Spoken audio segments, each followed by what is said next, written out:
Hello mga ka-farmers, it's me Kuya Ordel for today's video na napod diri sa mga brukuhan. Soro-soroy na po diri mga ka-farmers.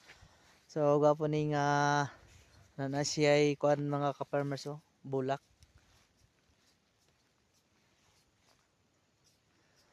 Okay, nanasiyay bulak, magdungan-dungan rin sa cabbage. Pero dungan po sila baba ang presyo.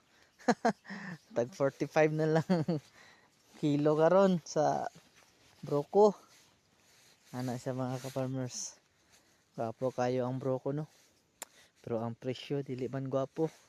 Ang nagistorya may gwapo ani. ah, Tay dako kayo. Tay dako kayo mga ka-farmers.